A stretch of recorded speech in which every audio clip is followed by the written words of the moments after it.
এখন আমি ঢাকা বোর্ড 2023 সালের প্রশ্ন নিয়ে আলোচনা করব। এখানে উদ্দীপকের দুইটি পাত্র দেওয়া আছে। এ পাত্রে 200 ml 0.2 মোলার অক্সালিক অ্যাসিড দ্রবণ রয়েছে এবং বি পাত্রে 130 ml পটাশিয়াম হাইড্রক্সাইড দ্রবণ রয়েছে। গ নং প্রশ্নে লেখা আছে, উদ্দীপকের বি পাত্রের দ্রবণকে সম্পূর্ণরূপে প্রশমিত করতে এ পাত্রের সম্পূর্ণ দ্রবণের প্রয়োজন হলে দ্রবণে দ্রবীভূত পটাশিয়াম হাইড্রক্সাইড এর পরিমাণ নির্ণয় করো।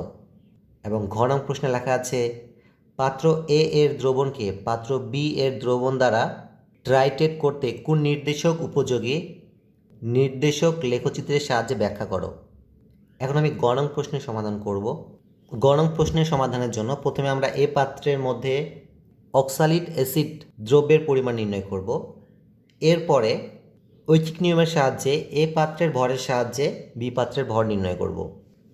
গ নং প্রশ্নের উত্তর, উদ্দীপকের এ পাত্রের দ্রবণের মধ্যে অক্সালিক অ্যাসিড এর পরিমাণ অর্থাৎ W = SVM/1000 বা W এখানে S হচ্ছে ঘনমাত্রা, যার মান দেওয়া আছে 0.2, কাজে এখানে আমরা S এর পরিবর্তে 0.2 দিলাম, মাল্টিপ্লাই।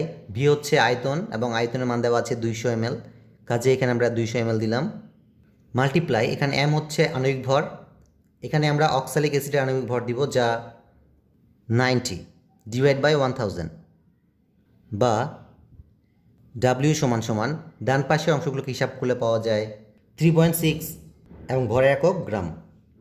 এখানে আমরা এ পাত্রে অক্সালিক অ্যাসিড দ্রব্যের ভরের পরিমাণ নির্ণয় করলাম 3.6 গ্রাম।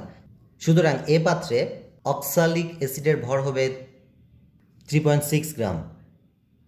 যেহেতু গ নং প্রশ্নে লেখা আছে বি পাত্রের দ্রবণকে অর্থাৎ 130 ml পটাশিয়াম হাইড্রক্সাইড দ্রবণকে সম্পূর্ণরূপে প্রশমিত করতে এ পাত্রের সম্পূর্ণ দ্রবণের প্রয়োজন অর্থাৎ 3.6 গ্রামই প্রয়োজন। কাজেই এই 3.6 গ্রামের সাহায্যে আমরা বি পাত্রের ভরের মান নির্ণয় করব। এখানে পাত্রদ্বয়ের দ্রবণকে মিশ্রিত করলে সংঘটিত বিক্রিয়া হবে নিম্নরূপ, যেখানে অক্সালিক অ্যাসিড এবং পটাশিয়াম হাইড্রক্সাইড বিক্রিয়া করে পটাশিয়াম অক্সালেট এবং পানি উৎপন্ন করে। এবং ব্যালেন্সের জন্য এখানে হবে 2 মোল পটাশিয়াম হাইড্রক্সাইড এবং এখানে হবে 2 মোল হাইড্রেট অর্থাৎ পানি। এখানে অক্সালিক অ্যাসিডের ভর হচ্ছে 90 গ্রাম এবং পটাশিয়াম হাইড্রক্সাইড ভর হচ্ছে 56 গ্রাম। যেহেতু 2 মোল পটাশিয়াম হাইড্রক্সাইড আছে, কাজেই 56-এর সাথে 2 মাল্টিপ্লাই হয়ে যাবে। এটিকে হিসাব করলে পাওয়া যায় 112 গ্রাম।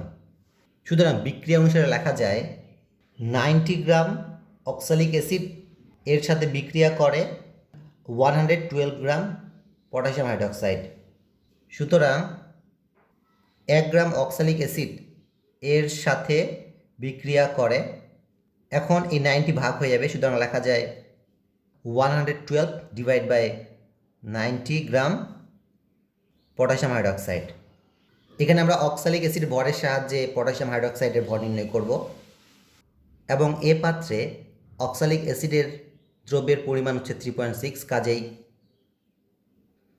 3.6 অক্সালিক অ্যাসিড এর সাথে বিক্রিয়া করে 112 মাল্টিপ্লাই 3.6 / 90 গ্রাম পটাশিয়াম হাইড্রক্সাইড।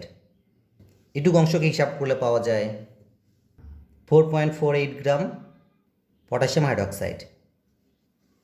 সুতরাং উত্তর হিসেবে লেখা যায় বি পাত্রের দ্রবণে দ্রবীভূত পটাশিয়াম হাইড্রক্সাইড এর পরিমাণ = 4.48 গ্রাম।